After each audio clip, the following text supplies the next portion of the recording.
program. My name is Gary Smith. I've been a Dale Carnegie trainer now since about 2009. And today we're going to look at what changes we need to make so that we can step up into the role of leadership. Because leadership requires a different set of skills than we've had before. So today we're going to talk about the differences between before we're a leader and after we become a leader. And I remember well working for a Japanese company when I was promoted to general manager.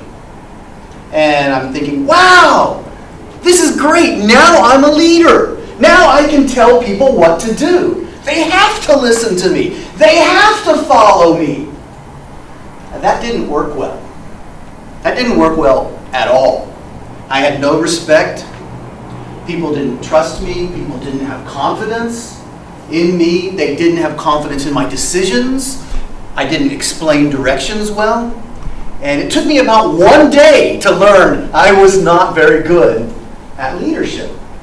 And it took me about 6 months to begin to understand why I wasn't very good at leadership. And then later on in my career, I became responsible for these project development teams.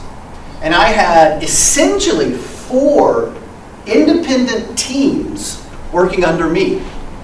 And my goal was to show leadership and help these people recognize where they're going to go, what they need to do, why their job is important. And I didn't do anything. What I did was communicate and encourage people, support them, give them motivation, give them inspiration, help show them what the goal is and why they're important to achieving that goal. And when I began, good morning, Raymond, good to see you. When I began doing that, I began to understand what leadership is about. It wasn't me doing something. It was facilitating everybody around me so they could do more, so they could become more powerful, more effective, and achieve greater things. So we're going to look today at what we need to focus on to be able to facilitate, encourage, and empower our team. So the goals for today's program are the objectives. We want to learn how to transition from doing things. Right? We're all managers. We're all really good at doing things. How to transition from that role to the role where we're leading other people so that they're doing what we used to do. And they're hopefully doing it better than we ever could. Right? If we're a good leader, then we're going to develop a team that's stronger and better and more effective than we are. And we're going to look at the importance of both the people we work with and the processes that we manage. Now, if you have good people skills, if you have a good people-focused organization, people are going to love your company. They're going to love working for you. They're going to be really, really motivated. The challenge is that people become too important. And if you lose someone, it has a negative impact on the organization. The other side to think about is process. Right? If you have good systems, logical, easy to follow, programs, planning, things that are easy to do and easy to understand, then it's easy for your people to contribute. But the focus is not on people. People don't feel recognized. And so we need to find a balance between making the people motivated and happy and also having well-managed, well-organized processes so that they balance and support one another. So we'll talk about that today. We're going to look at how we can create an environment where people support one another and support us, and how we manage when there's conflict, because there is always conflict in our organizations. We're always running into something we don't agree. We don't maybe like this other person. Right? So we need to manage those issues and those relationships. We're going to see why it's important to hold people accountable. Right? People are responsible for producing results. People are responsible for making progress. And we are too. So we need to make sure our responsibilities are clear and everybody understands what they are responsible for. So we can say, hey, Daisuke, did you do this? Is it done? Good? Okay, we can hold him responsible. We can hold him accountable and make sure we are accomplishing what we need to accomplish. And finally, we're going to look at the importance of praising people, recognizing their achievements, recognizing their contributions, right? Making people feel good about participating in your organization and motivating them to do more. So, what do you want to accomplish in this program? Why are you here today? These are our objectives. Why are these important to you? What do you want to accomplish?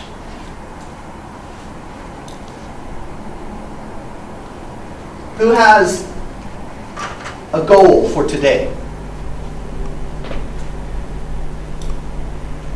Yes, Mark. I think to learn the difference, to be able to recognize the difference between leadership and management. Yep. Why is that important to you, Mark? I think it's very easy to focus on management, but I feel that leadership might be more important when you're leading people. Again, why? What's the result you're looking for? How to transition more into leadership as Yes. opposed to management. Okay.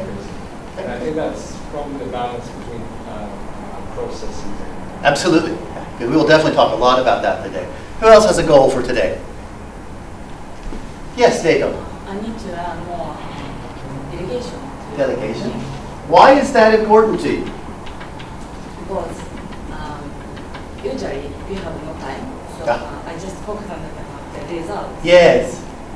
Good, good. And we have a module today that focuses specifically on delegation and how we can increase our time. Who has another goal? Yes. Maybe to be more confident about leading.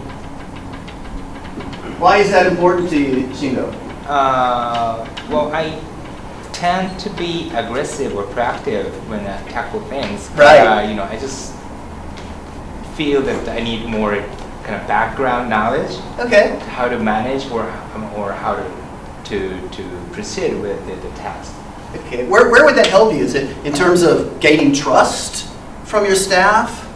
Making the right decisions? Where is this useful for you? It is more for my maybe internal mission. I mean, yeah, I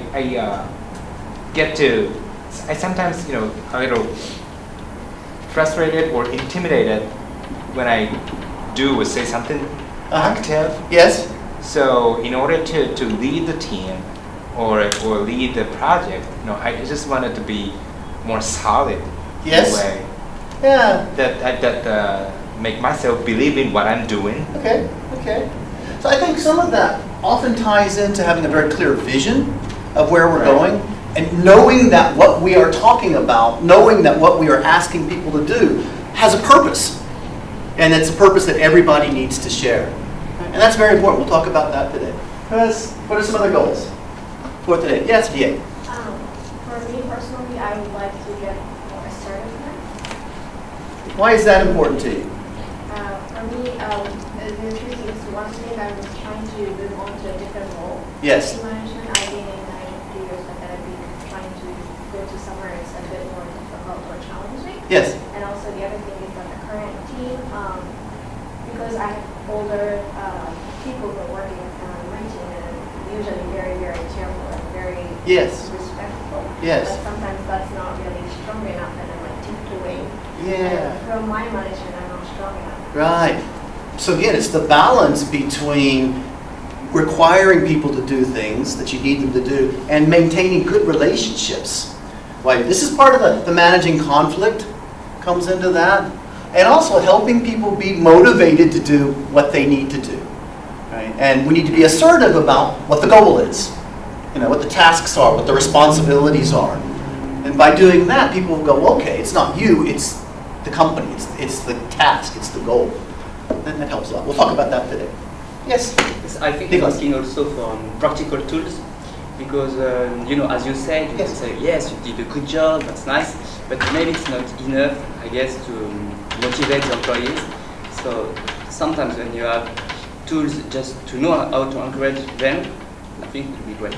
Okay, so you want tools that will help you motivate your staff. Yes. I just want to make sure I understand that. Yes. Not only goal or say turnover, not only this point, Yes. but maybe on human tools. I don't know. Yes. Well, definitely. One of the areas that focuses and really motivates staff is your level of communication.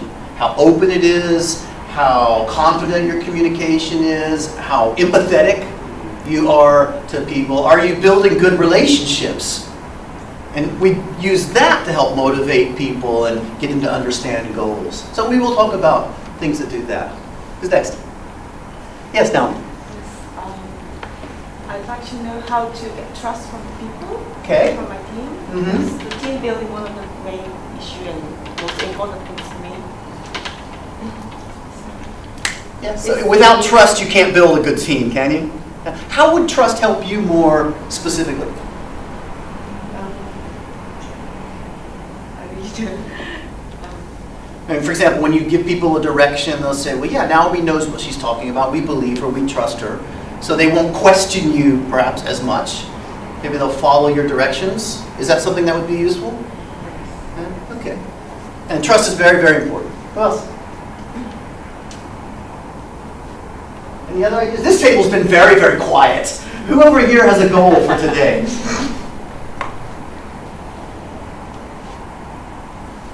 You have a smile on your face. What's your goal for today? I want to learn how to manage a team. Okay. To show my team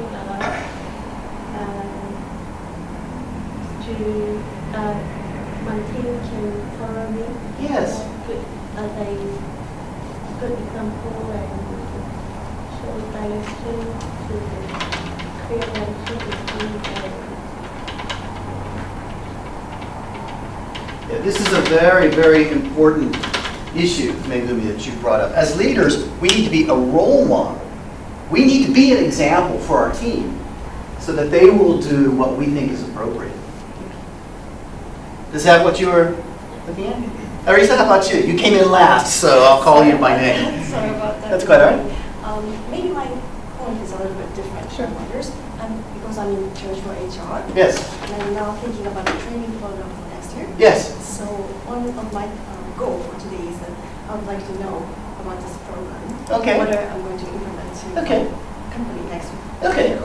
And that actually, we do talk a lot about that today because one of our roles as leaders is developing our team, developing staff.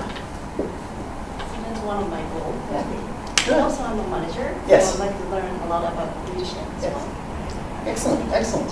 So in terms of, this goes back to what Megumi was saying, is as a leader, we're influencing people. We're helping people to do things different.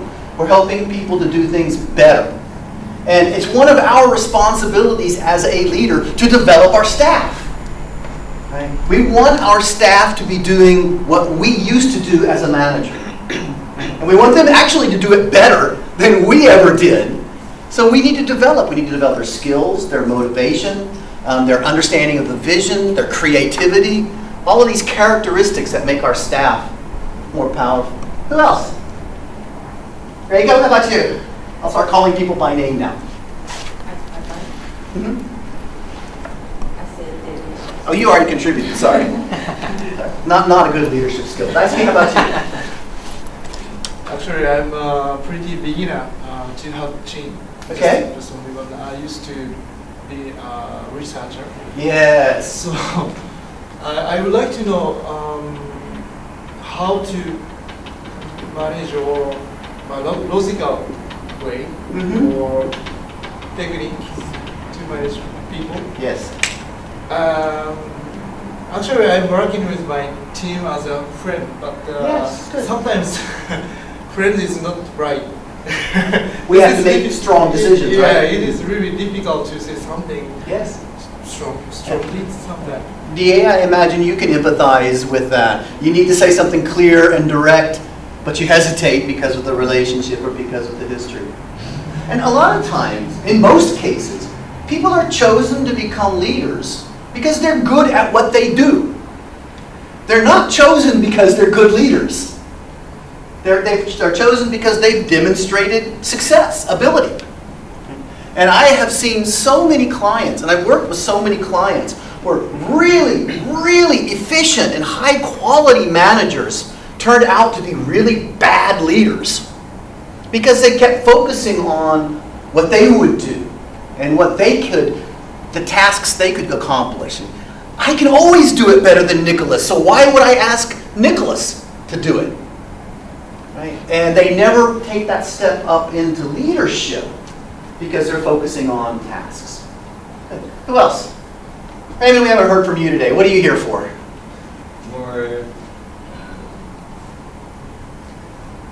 More creative team. To make a more creative team. Yeah. To inspire creativity. And I hear this a lot in Japan because the Japanese culture, the Japanese society doesn't promote a lot of conversation.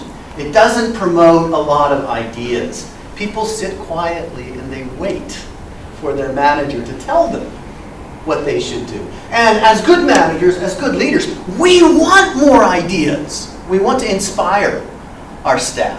So we'll talk about how we can do that. Jim, how about you? Why are you here today? Already mentioned, but motivating staff. Trying to understand their motivation. Yeah, good. Motivate themselves. Good. And we'll talk a lot about why it's important for the leader to see things from the staff's perspective. So if you can understand what's going to motivate them, you can prepare and offer them something that's going to motivate them. Peter, how about you? You've been quiet. Yeah. Personally, I'm here a little bit to kind of get a new fresh start. Because when you get a manager or a leader, Yes. try to be a leader for many, many years, Okay. you kind of get stuck in the same way of doing it. Yes, we do. For me, this is a little bit fresh ideas, I hope. Yeah. I have a great example for that. And he's actually standing here today. Over doing the video over here is Greg Story. He's the president of Dale Carnegie Training Japan. And he's been a trainer longer than I have. And last year, we were doing the Dale Carnegie course, which is a 12-week course. You come in once a week. Peter is in that course right now. And Greg came in as a participant. And I'm saying, Greg, why are you doing this? You're president of this organization. You know this stuff. And his comment was, I need to remind myself. I need to reset my thinking. I need to make sure I'm focusing on the most important issues that are going to support my team, support my staff, and support my organization. So yes, we do need to remind ourselves again and again and give ourselves the opportunity to look at things again from a different perspective. It's good. Glad you're here, Peter. Daisuke, how about you? Yeah, I'm here to learn how to motivate the team, but how to get the team out of the comfort zone. Ah, there's a good phrase. Why is that important to you, Daisuke? Because I'm in a very competitive situation, Yes. and we continuously need to improve. Yeah. Because our environment is changing all the time. Our competitors are getting better. Technology is changing. Our priorities are changing. We need to change. And we need our staff to change. And there's a lot of research out there, and it all says the same thing. Nobody likes to change. Everybody is resistant to change. But as leaders, one of the things that we need to do is influence our staff so they do change. How about you, Kaori? Yes. I think it's a combination of everything that Uh-huh. you said, actually. But I figured if I can get some tips to learn how to communicate effectively in a limited time. Okay. So where's your challenge there?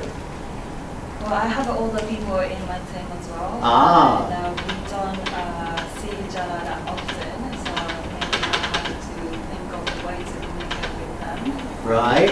And well, I'm also same as Lisa-san. Yes. That I'm actually planning some trainings Uh-huh. for them as well. So yeah, I think my goal is to learn about this program. Good. Thank you. Having one solution as well. So Mhm. take some tips from that. Good. Great. And I love hearing the concept of I need to change, or I need to find a way to change people, or I need to learn something different. Right? We go through a lot of training. Not Dale Carnegie training. Dale Carnegie doesn't do this. But other training where we spend the day listening to someone talk about some really good ideas. Right? And we finish the day and we say, I learned a lot. Those were some really good ideas. And then we never really find a place to apply them. Today, and in all Dale Carnegie training, what we're going to look at is where will this help you? Where specifically? Because all of you have different goals, different motivations. And we're going to find a lot of tools today that will be useful. The challenge is then for you to say, okay, this is something I'm going to do. I'm going to try this. I'm going to go back to work tomorrow and do this and see what happens. And by doing that, you begin changing your own behavior. And you begin having a different impact on the people around you. And you begin showing more effective leadership. So that's what we're going to focus on throughout all today. So as we have discussions and cover different ideas, ask yourself, what am I going to do? And here's a list of ideas. Which of these is most important to me? Which is going to have a big impact on me? Right? And then we're going to ask you to make a commitment to trying those things and see what difference it makes in your day. Who has a question at this point? All day long, I will be asking for questions and comments. So if you have anything that you want to comment or ask about now, please raise your hand. Okay, good. So we'll go today until about 5 o'clock.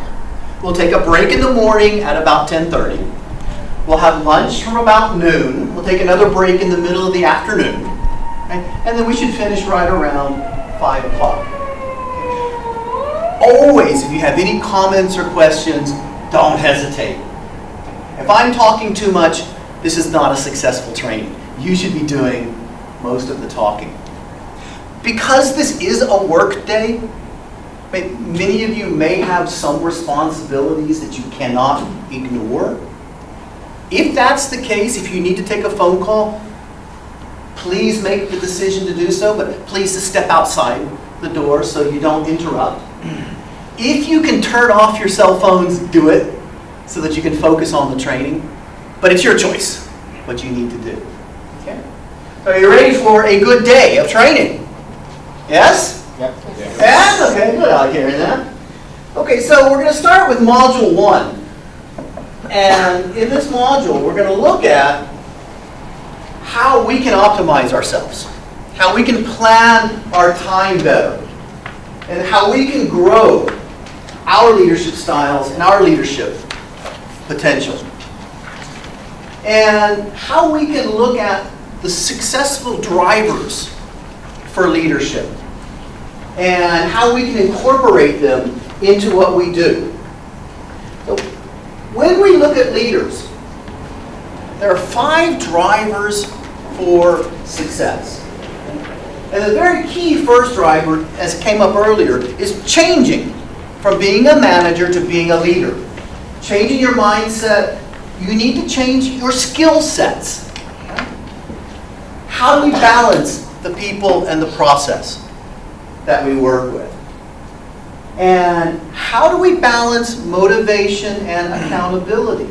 When you hold someone accountable, they feel responsible, they feel pressure, the motivation goes down, doesn't it? Well, does it?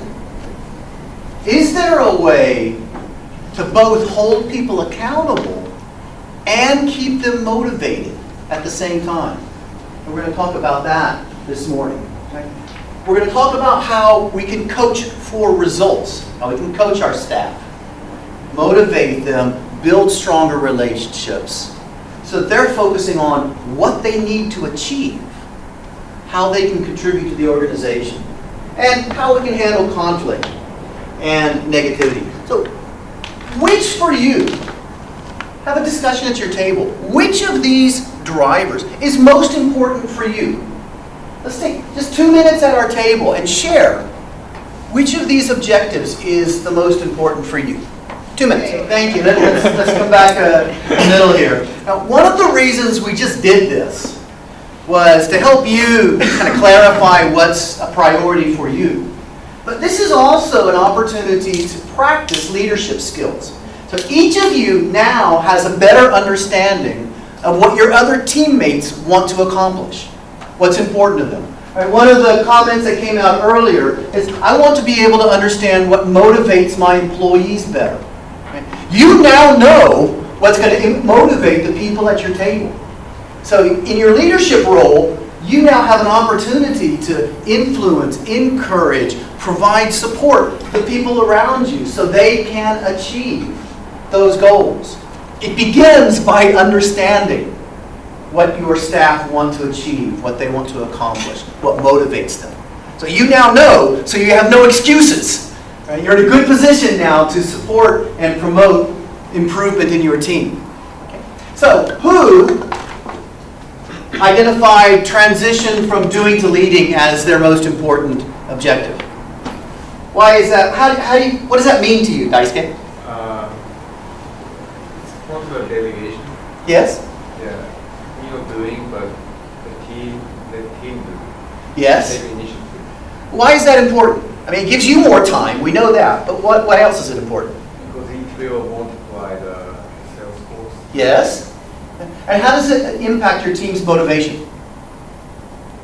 That they feel recognized. Yes.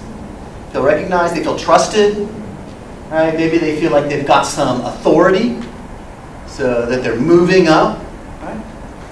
Megan, will you raise your hand as well? What does this mean to you? Because my team is up to family, Hmm. communication is going to be difficult. Like, I'm not trying to stay all the time with my team. Okay. Try to be a good leader who and I want to just learn Mhm. how to manage the team. Yeah. If I'm physically not working with within the same location. That's right. That's right. Because if you're not in the same location, it's similar to Daisuke, it's difficult to delegate. And it's easier for me to do it sometimes. So you need to show good leadership that says, this is not my responsibility, it's yours, this is the goal, I need your support. Right? So you need leadership to get everybody on the team together. It's very important. So who identified balancing people and process as one of their big objectives? None from this table. No? How about over here? Nobody? At some point, I think all the drivers were. Okay, well tell us about this one, Mark. I have a slightly different one. Then don't tell us about this one. Who wants to tell us about people and process? This is a chance to take leadership here. Who wants to describe why this is important? Thank you, For Ian. me, I work for a German company, Yes. and Germans are tend to be very process-oriented. Very process oriented, yes. They want to make a process for everything. And Yes. to do everything. Yes. Whereas Japanese are more like, we do our own way, like how we used to do it. I don't know the rules, but this is how we be doing it. Right. And people work with people that they like. So, you know, of course, I mean, working in Japanese people and too much process oriented, I mean, they just reject it and they don't accept it. So I think that's where we have to meet in the middle, that we do need the process, but then we also need people's acceptance. Right. That's a very good example. And in Japan, industries, most companies, not all companies, but a lot of companies, they don't even have a manual. You don't need a manual. Things change from day to day anyway, and if you don't know it, your teammate knows, and you operate as a team. Whereas if you go to a European organization or a North American organization, your role and responsibility is very clearly defined, and it's written out in a manual, and you follow the manual, and you don't do anything else. Okay? If you do something else, you're going to get in trouble. There's a risk. So there's a big difference in cultures there. Sure, Mark. It's funny because we seem to have a different opposite problem in my company. They want too many processes. They want too much rules and manuals and whatnot. Yes.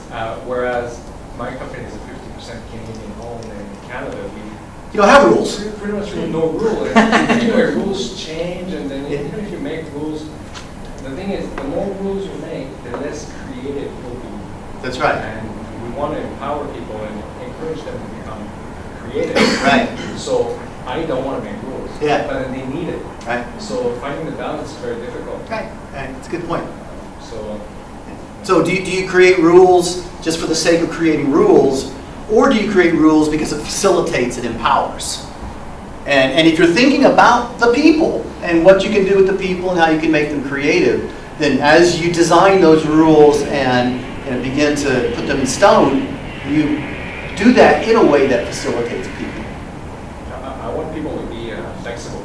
Yes. But you can't really do that by making rules. It's challenging, yeah.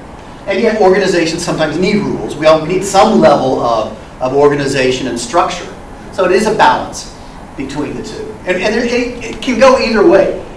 It can be more to the people side, or it can be more towards the process side. And we need to balance it so that it supports the needs of the organization and motivates our people. And, as you say, stimulates their creativity, allows their creativity. Thank you. How about balancing motivation and accountability? Who identified that as a major challenge? Okay, well, Jim, let's hear from you. So yeah, trying to understand what motivates people. Yes. To motivate themselves to do more or to try harder or Yes. empowering them to do something different, maybe not following the rules, for example. Right, ties very much into what Mark is talking about, yes. But then also being accountable for what they do, or taking responsibility. If they want to do something new or they want to try something, they also need to take responsibility for continuing. And the flip side of that is if they have the opportunity to take that responsibility, that can be motivating because they have a bit more autonomy, they can make decisions, they have a little bit more flexibility, which as a manager or a leader, you can trust them to do if you're comfortable that they are accountable. Yeah. Yeah, good. How about you, Nicholas? Well, it's like the same, but honestly, I didn't understand so much difference between balancing people and process, balancing motivation and accountability. I think it could approach would be not the same, but almost. And I guess to get results, you have to motivate the person, and yes, you have to delegate some work, you have to let them do, but you have also to control it. So that's right. How to find good balance? Yeah. I think it's really important. Good. And I think, it's fair to say there are very clear links between these. People and motivation link together very well. Process and accountability link together very well. Right? If you have rules in place, if you have clearly defined expectations, that's process-oriented. And that defines accountability. Right? So it is very rule-oriented. So that is one side of the equation. And you have motivation, excitement, energy, passion. Those are all very human sides. So there's, very, very clear link between these two. And as leaders, we need to balance and support both of them. How about coaching for results? Who identified that? Peter? Yeah, I like to work together with my local service manager and coach them more in the sense that, because I feel when I interfere in their work, they kind of push this responsibilities over to me. Yes. But I don't want to push it back. That's right. I'd like to get this rolling in a positive way, so kind of coaching and stuff. Good. That's the kind of problem I experience. It's a really important part of delegation. Right? If you're not coaching people to perform, it does come back to you. And the delegation is erased, it doesn't work. So you have to make sure again, this also ties to accountability, which you're talking about. You need to hold them accountable. Now, I work for French brand company, yes. so I mainly deal with all the store managers. So normally they have high motivation, so they have very clear objectives and targets. So I need to know how to coach them Yes. to achieve their goals. Yeah, good. Yeah. Good. We'll talk about that. That's very good. Yeah. For me, I think it's similar to Naomi that we give people tools and motivate them, and in the end, I really would like to see the action results, which really have to Right. Having the patience to get them to the level where they're producing those results. And to be, for me, I don't know like how patient I should be. Right. And there are really, really bad ways to coach. And as leaders, it's very easy for us to focus on the negative. What are you doing wrong? What's not good? What's not meeting our expectations? Whereas when we support and provide information and provide direction and encouragement, our use of smiles becomes more motivated to try. How about handling conflict and negativity? Who chose that? All right, Raymond, tell us what this means to you. More cooperation between Japanese and English-speaking people. Right? More easier. More, Japanese have a certain, how do you say, a certain area where they're very comfortable. While English-speaking people more outside the box. Think more creative, but also they have a certain way of doing things. So Yes. trying to find a good way to Yes. solve the conflict without being too negative. Yes, it's very important. I have a client, it's part of the U.S. military, and it's one of their bases here in Japan. And every time I deliver training, it's about 50% expatriate Americans, about 50% Japanese local nationals. And if you know the phrase, the elephant in the room, right? The big issue that everybody hesitates to talk about is that all of the American expatriates cycle in. They come in for 3 years and they leave. And they come into a management role. So their goal is to make a change, to show some kind of impact, some value that they've generated in the organization. And all of the Japanese local nationals are like, don't change anything. All right, because you don't know the systems here, you don't know our culture, you don't know our society, you don't know how we've done things before. So there's always this conflict between that. And it doesn't matter what the content of the training is. Every time I deliver training, my first goal is to create awareness and the ability to communicate openly about this issue. Because there are issues related to Japanese culture and Japanese society that are very different from issues related to non-Japanese culture and non-Japanese society. And a discussion earlier, you talked about being assertive. Assertive is recognizing facts, recognizing reality, and not hesitating to talk about reality. And in managing conflict and negativity, that is one of the challenges, to talk about difficult issues in a way that is professional, assertive, focused on the issues. And, well, you're Japanese, that's why you do that. Avoiding that kind of thing. Well, you're just a stupid American. I am, I know. Right? Avoiding those kinds of reactions and staying very professional. So, again, this is what we're going to focus on today. Anybody else have a comment about handling conflict and negativity? Anybody else like to contribute? Yes, Shingo. Yeah, I didn't pick that in the table, Yes. but my company, my job Yes.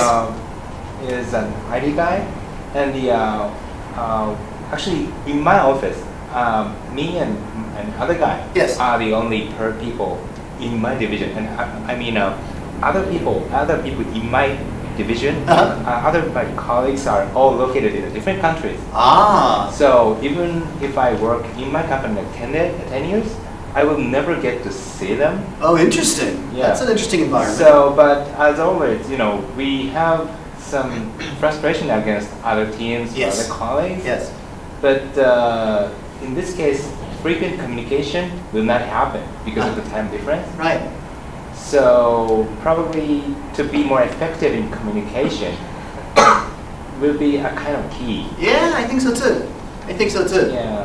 I mean, it's something we talk about later this morning is the importance of prioritizing communication and the fact that we have to take the initiative, particularly in an environment where good communication is not very easy. Mm-hmm. Right? Because the environment doesn't support good communication, which means you really have to, take a big step. Right? When we're communicating with email all the time, you don't build that kind of rapport that we want to build, which means we've got to find ways. We have to take the initiative to make that happen. Thank you. Anybody else have a comment? Anything you'd like to say about these 5? Okay, now there are a lot of different types of leadership training and theories about leadership. And I want to introduce one of them. And this theory, let me get the name right, this comes from, this is called the McGregor theory. And there's a theory X and a theory Y. And the theory X says, the manager, when they're thinking about their staff, they're saying, oh, my staff, they lack integrity. I can't trust them. People are lazy. People avoid responsibility. They don't want to accept responsibility. People are not interested in achievement. They want to avoid decisions. They're not very bright. It's a very negative perspective on staff, right? It basically says staff are a burden. Right? They're a weight. Right? They draw the company down. And if you could reduce staff, that would be a positive thing because everybody you hire is pretty much going to be a negative. Right? The other theory is that people have integrity. They have pride in themselves. They're hardworking and they want to accomplish things. They want to make progress. That people actually are happy to take on responsibility. Right? It gives them credibility. It gives them recognition. They see this as a good thing. People want to achieve things. Right? And they want to make decisions. They want to step in and take control and have the authority to do things. And people are bright. Okay? What is your experience? What kind of managers have you worked with? Has anybody here worked with a manager that believed in theory X, that had a very negative impression of their staff? I did. I had a Japanese manager. He was a very friendly guy and very interesting and a lot of fun. But he had the lowest expectations of his staff. Incredibly low. He just assumed people were not going to do what he expected them to. So in your manuals, what is your experience? We all learn. Take a look at page 1.5 in your manuals. We all have an attitude about people and about managing people. And we learn that attitude from our own experience. And we learn about leadership from the people we have seen in leadership positions. So think about your own history.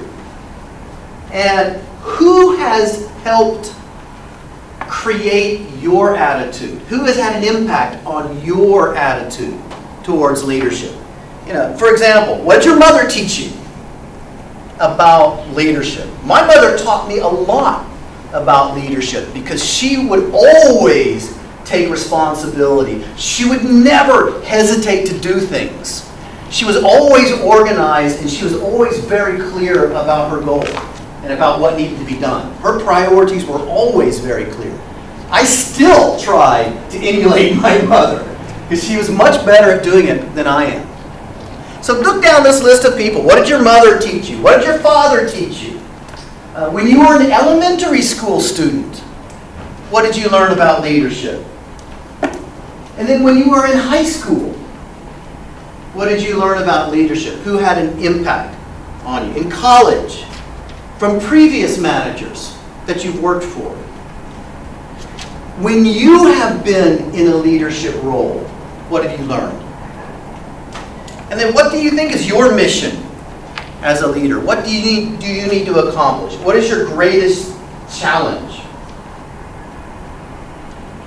So take a few minutes, go through this list and remind yourself of what you're experiencing. Okay, now as you're going through this list, you're probably remembering an episode or an experience that taught you something about leadership. At the bottom of the page, write down the key points that happened in that experience. Hey, where were you? Who were you talking to? What was the situation? What happened that taught you something about leadership? Because in a moment, we're going to share our stories at our table. So create or write down a story about where you learned something important about leadership. And then we'll share that at our table. So that's what we're doing is, based on these examples, our experiences, what is one story about when you learned about leadership? And then write down the key points, and we're going to share that at our table. We're going to share an experience where we learned something specific about leadership. And here's an example of a story that I have. One of my first jobs in the United States was sales. And this was back before the internet. This was back before email. So all of our correspondence with our customers would be by fax or letter. And it was my first experience at sales. So every time I would write a letter to a customer, my boss would review the letter. And every time he would read through a letter, it would come back to me, and half of it would be red.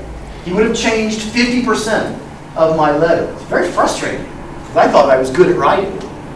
And then after about 3-4 months, he read through one of my sales letters, and he goes, okay, I wouldn't write it this way, but this is good, this is fine. And I was so proud of myself. And then I had such great respect for my boss, because he was very comfortable to say, it's not how I would do it, it's how you would do it. But it's good, it's okay, so do it. And for me, that was a time where I learned something important about leadership. So now let's take a moment. Everybody should take about 60 seconds and share a story about leadership with the people at your table. So we'll take about 5 minutes from now. We have 5 minutes. So everybody at your table, just take a turn. Share a story about a leadership experience that you have.